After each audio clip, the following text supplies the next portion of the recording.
नमस्कार, दिन भर की बड़ी खबरों में आपका स्वागत है। मैं हूं आराधना।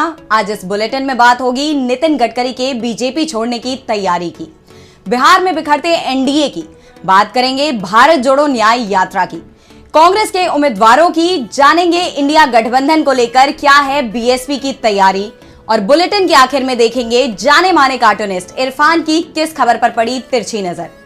इसके अलावा और भी कई बड़ी खबरों से आपको करवाएंगे रूबरू, लेकिन तमाम बड़ी खबरों से पहले एक नजर सुर्खियों पर।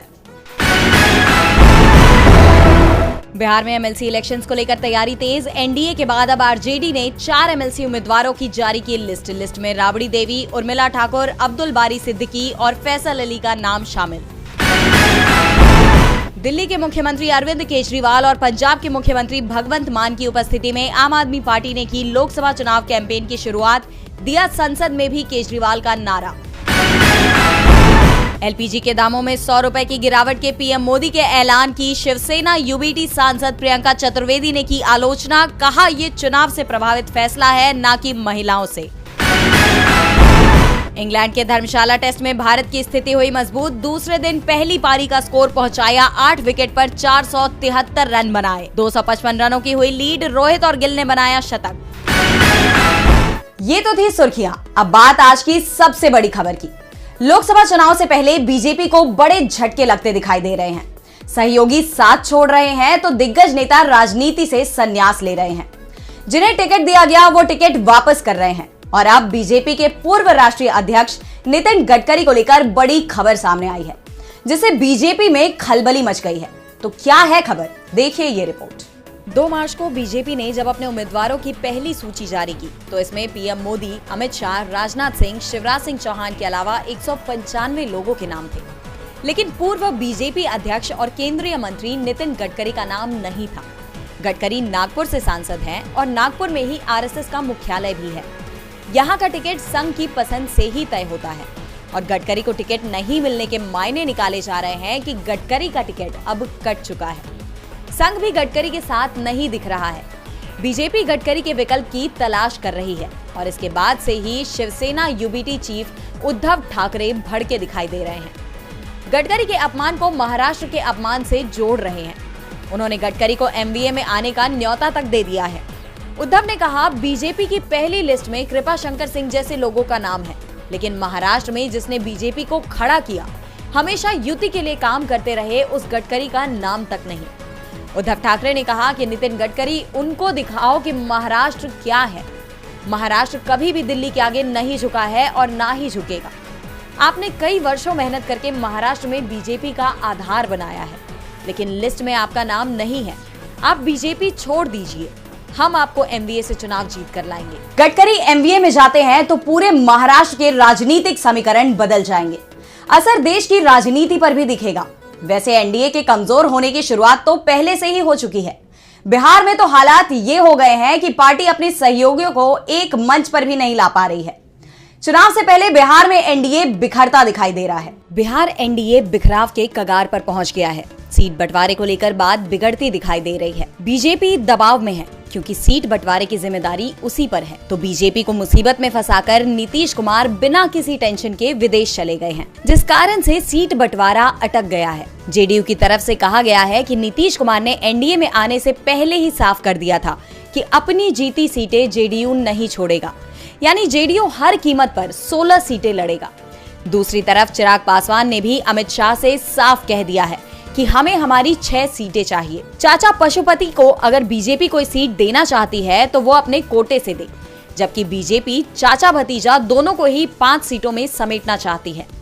इसलिए एलजेपीआर के प्रमुख चिराग पासवान ने साफ कर दिया है कि अगर उनकी बात नहीं मानी गई तो सभी 40 सीटों पर उम्मीदवार उतारने की तैयारी कर ली है। चिराग ने साफ कर दिया है कि वो एनडीए से अलग होने का फैसला भी कर सकते हैं, जबकि उपेंद्र कुशवाहा की नाराजगी की खबरें लगातार आ रही हैं। सबसे बड़ी बात तो ये है कि बीजेपी सीट बंटवारे में जीतन राम मांझी के लिए 1 सीट तक नहीं रख पा रही है, जबकि मांझी 2 सीट मांग रहे हैं और बिहार में एनडीए सरकार को बचाने में मांझी का सबसे बड़ा रोल माना जा रहा है। ऐसे में बिहार में एनडीए के सभी दलों ने अलग अलग चुनाव लड़ने की तैयारी भी शुरू कर दी है, जो संकेत दे रहा है कि राज्य में एनडीए अब बिखरने वाला है। एनडीए कमजोर हो रहा है तो दूसरी तरफ इंडिया गठबंधन तेजी से मजबूत हो रहा है और कांग्रेस की भारत जोड़ो न्याय यात्रा इसे और मजबूत बना रही है। न्याय यात्रा अब अपने अंतिम पड़ाव की तरफ बढ़ रही है। महाराष्ट्र में प्रवेश करने से पहले अब ये यात्रा गुजरात पहुंच चुकी है, तो जहां इसको जबरदस्त समर्थन मिल रहा है। गुजरात पहुंचने पर राहुल गांधी ने युवाओं की मन की बात की है। तो क्या कहा राहुल ने, देखिए ये रिपोर्ट। कांग्रेस की भारत जोड़ो न्याय यात्रा का आज 55वां दिन है। मणिपुर से शुरू हुई ये यात्रा उत्तर पूर्व के राज्यों से होते हुए मध्य भारत में न्याय की आवाज उठाते हुए अब गुजरात पहुंच गई है। गुजरात को बीजेपी का गढ़ माना जाता है और इसलिए गुजरात में कांग्रेस की न्याय यात्रा को काफी अहम माना जा रहा है। स्वतंत्रता संग्राम के आदिवासी नायक गोविंद गुरु के झालोद के कंबोई धाम में स्थित उनकी स्मारक पर श्रद्धांजलि अर्पित कर कांग्रेस सांसद राहुल गांधी ने आज इस यात्रा की शुरुआत की। कांग्रेस सांसद और उनकी टीम ने पद यात्रा की। जनता ने राहुल गांधी के पास अपनी व्यथा सुनाई, उनके साथ इस न्याय की दौड़ में हिस्सा लिया। दाहोद के चौराहे पर आदिवासियों ने अपने पारंपरिक नृत्य से राहुल गांधी का स्वागत किया। महिला दिवस के अवसर पर कांग्रेस सांसद ने पार्टी की महिला कार्यकर्ताओं के साथ केक काटा। इसी बीच कांग्रेस नेता ने डॉक्टर रितु नामक दिल्ली यूनिवर्सिटी की प्रोफेसर से भी मुलाकात की, जिन्हें जाति के नाम पर भेदभाव करते हुए नौकरी से निकाल दिया गया था और आज वो पकौड़े बेचने को मजबूर हैं। कांग्रेस ने न्याय यात्रा के माध्यम से युवा से लेकर नारी न्याय, आदिवासियों के लिए न्याय, सामाजिक सुरक्षा के लिए आवाज उठाई है। बीजेपी के गढ़ में भी न्याय योद्धाओं का सैलाब उमड़ा। कांग्रेस नेता ने पदयात्रा के बाद जनता को संबोधित करते हुए कांग्रेस की 5 गारंटियों की बात कही। युवाओं के बेरोजगारी, दलितों के समानता के अधिकार के हनन को लेकर, आदिवासियों के अधिकारों को लेकर मोदी सरकार पर निशाना साधा है। आपको बता दें कि 10 मार्च तक ये यात्रा गुजरात में रहेगी और फिर अपने अंतिम राज्य महाराष्ट्र में प्रवेश कर जाएगी। कांग्रेस भारत जोड़ो न्याय यात्रा के साथ ही लोकसभा चुनाव में भी फोकस बनाए हुए है। पार्टी उम्मीदवारों की पहली सूची भी जारी कर दी है। तो किस किस दिग्गज के नाम पर पार्टी ने लगाई मुहर, देखिए ये रिपोर्ट। राहुल गांधी वायनाड से चुनाव लड़ेंगे। कांग्रेस ने राहुल गांधी के नाम का आज ऐलान कर दिया है। वैसे राहुल का वायनाड से लड़ना तय माना जा रहा था। लोकसभा चुनाव को लेकर कांग्रेस की आज पहली सूची भी जारी कर दी गई है। कांग्रेस की पहली सूची में 39 उम्मीदवारों का नाम है, जिसमें 15 सामान्य वर्ग के हैं, जबकि 24 उम्मीदवार SC, ST, OBC और अल्पसंख्यक समुदाय से हैं। पार्टी की पहली सूची में छत्तीसगढ़ की राजनांदगांव सीट से पूर्व CM भूपेश बघेल, महासमुंद से ताम्रध्वज साहू, कोरबा से ज्योत्सना महंत का नाम है, जबकि कर्नाटक की बेंगलुरु ग्रामीण से DK सुरेश, केरल की तिरुवनंतपुरम से शशि थरूर, तिरुसूर से K मुरलीधर, अलापुझा से KC वेणुगोपाल और त्रिपुरा पश्चिम से आशीष कुमार सहाय का नाम है। कांग्रेस उम्मीदवारों की पहली लिस्ट से एक दिन पहले ही पार्टी की केंद्रीय चुनाव समिति की बैठक हुई थी।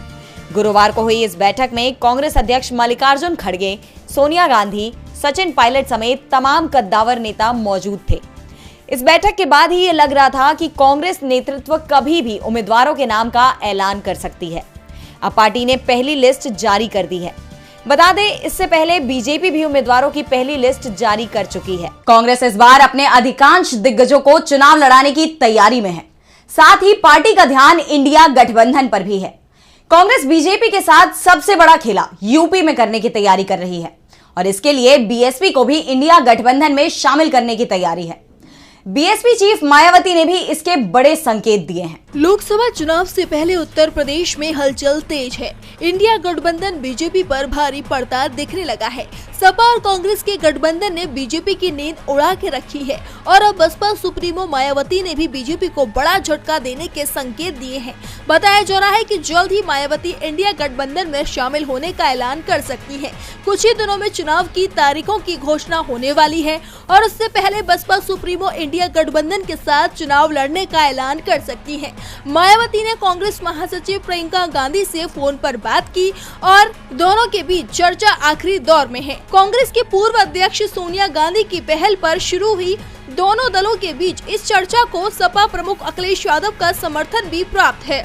मायावती के सामने अब इंडिया गठबंधन में शामिल होने के अलावा कोई और रास्ता नहीं बचा है। बसपा सुप्रीमो को अकेले चुनाव लड़ने में हार का डर तो है ही और उसके बचे कुछ विधायक भी पाला बदल लेंगे। कहा जा रहा है कि गठबंधन की चर्चा के चलते ही बीएसपी ने भी सभी 80 सीटों पर उम्मीदवार तय करने के बावजूद सूची जारी नहीं की है। वहीं अखिलेश यादव ने भी नाम घोषित करने पर रोक लगा दी है। ऐसे में कयास यही लगाए जा रहे हैं कि गठबंधन में मायावती की एंट्री होने वाली है और अगर ऐसा हुआ तो इस गठबंधन को मुस्लिम और दलितों के साथ ओबीसी वर्ग के बड़े हिस्से का वोट आसानी से मिल जाएगा और इंडिया गठबंधन की जीत पक्की हो जाएगी। इसीलिए बीजेपी की चिंता बढ़ गई है। उत्तर प्रदेश लोकसभा चुनाव में निर्णायक राज्य माना जाता है और धीरे धीरे